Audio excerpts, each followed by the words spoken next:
Dans une petite ferme, dans des fourrés denses de bardanes, la mère canard a trouvé un endroit confortable pour construire son nid.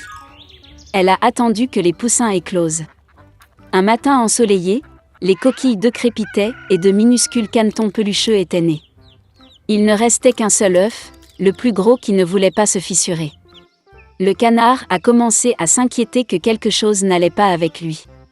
Elle se rassit sur l'œuf et décida d'attendre encore un peu.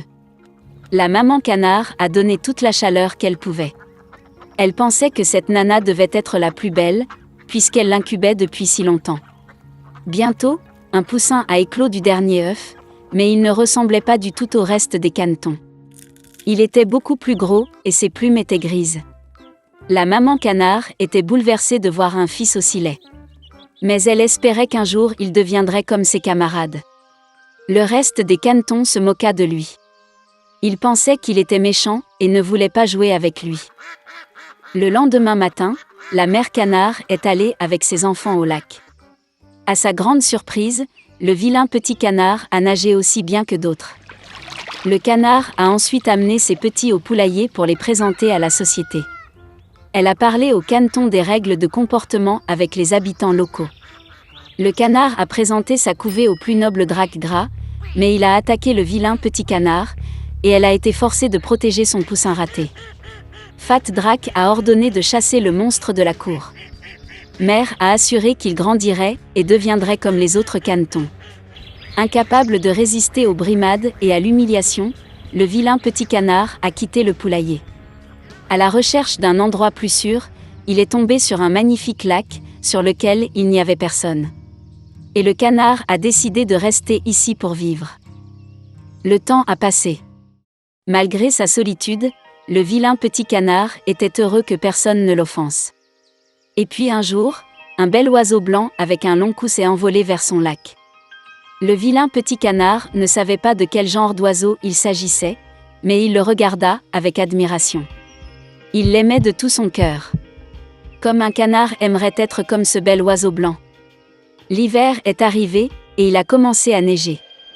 Le vilain petit canard a vu de la neige blanche pour la première fois. Il était ravi de ce spectacle. Mais en raison du fait que l'hiver était très neigeux, il était très difficile pour le canard de trouver de la nourriture. Il a dû se promener dans le quartier à la recherche de nourriture. Il était froid et fatigué. Alors le vilain petit canard est arrivé chez le fermier. Quand le paysan a vu un poussin maigre et malheureux, il s'est senti désolé pour lui. Le fermier a décidé qu'il garderait le canard avec lui jusqu'à ce qu'il soit engraissé et mûr. Le printemps est arrivé. Le propriétaire a bien pris soin du poussin, et il a beaucoup grandi. Le canard avait déjà besoin de beaucoup d'espace, et le fermier a décidé de le relâcher au lac. Debout sur la rive du lac, le vilain petit canard regarda son reflet dans l'eau. Et il ne pouvait pas en croire ses yeux, il ne pouvait pas se reconnaître et pensait qu'il y avait quelqu'un d'autre derrière lui.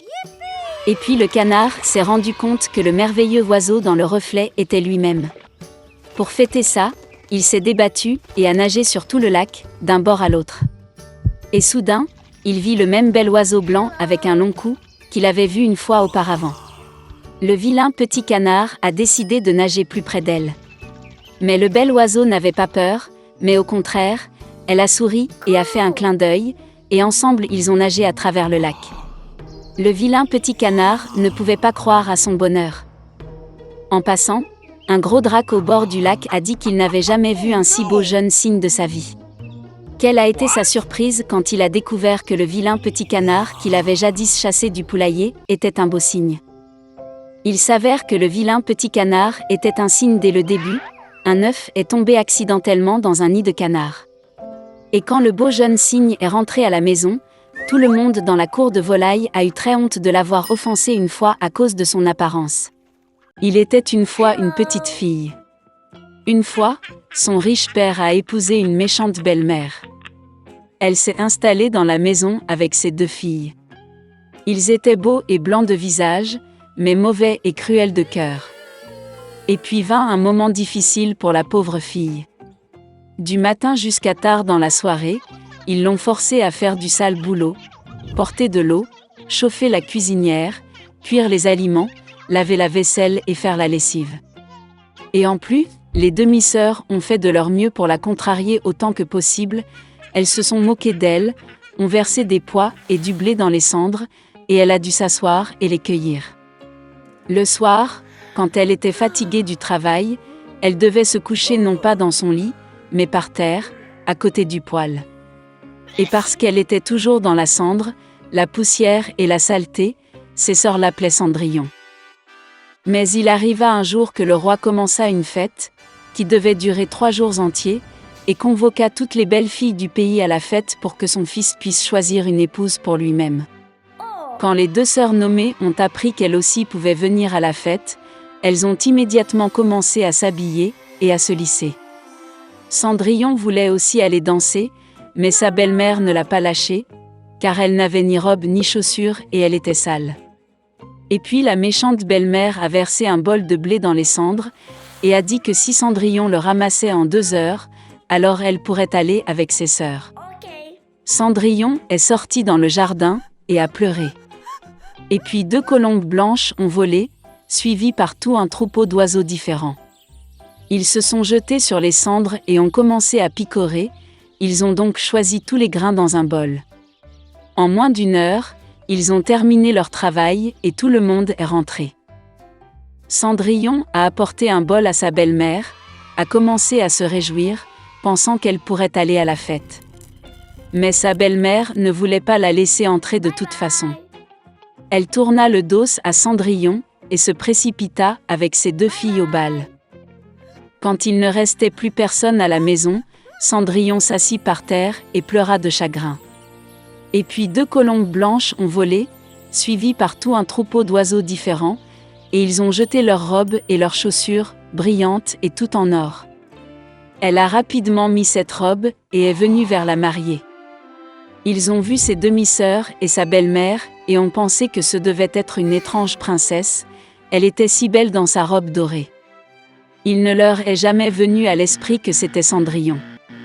Le prince est venu à sa rencontre, lui a pris la main, et ils ont commencé à danser. Et il aimait tellement Cendrillon qu'il ne voulait danser avec aucune autre fille. Elle a dansé jusqu'au soir et a voulu rentrer chez elle, mais le prince lui a demandé de la voir partir. Il voulait savoir de qui il s'agissait et où elle vit. Mais Cendrillon s'est enfuie de lui et est montée sur le pigeonnier. Le prince a ordonné de détruire le pigeonnier, mais il n'y avait personne dedans. Et nulle part près il ne pouvait trouver son bel inconnu. Personne n'aurait pu deviner que Cendrillon a été sauvée par des pigeons qui l'ont ramenée chez elle. Le prince était bouleversé et alla au palais la tête baissée. Et soudain, il a vu une chaussure, l'a soulevée, elle était si petite et élégante et tout d'or pur. Le prince a deviné que lorsque Cendrillon s'est enfuie de lui, la chaussure de son pied gauche est restée sur l'une des marches. Le prince était ravi et a ordonné de trouver la maîtresse de cette chaussure, et à qui elle convient, il épousera celle-là. Les parents sont revenus du bal, ils ont vu que Cendrillon dormait dans sa chemise sur la cendre, et une faible lumière était allumée près du poêle. Les 2 sœurs sont allées dans leur chambre, espérant que demain, elles seraient les plus chanceuses à enfiler la pantoufle d'or. Le lendemain, le prince est venu chez eux et a dit que tous ceux qui voulaient essayer la chaussure de sa future épouse devraient sortir. 2 sœurs sont sorties et la belle-mère a enfermé Cendrillon dans la maison et ne l'a pas laissé sortir. La sœur aînée l'a essayé, une petite chaussure. La petite sœur l'a essayé, la chaussure est géniale. Le prince était sur le point de partir, mais Cendrillon sortit par la fenêtre et courut vers lui. Et elle a mis une chaussure, et ça lui allait. Le prince la regarda dans les yeux et reconnut en elle la très belle fille avec qui il dansait. Il a pris Cendrillon, l'a mise sur un cheval, et est parti jouer un mariage avec elle. Et il a ordonné aux sœurs et à la belle-mère d'être enfermées dans leur maison, et de ne jamais les laisser sortir de là. C'est ainsi qu'ils ont été punis pour leur malice et leur tromperie.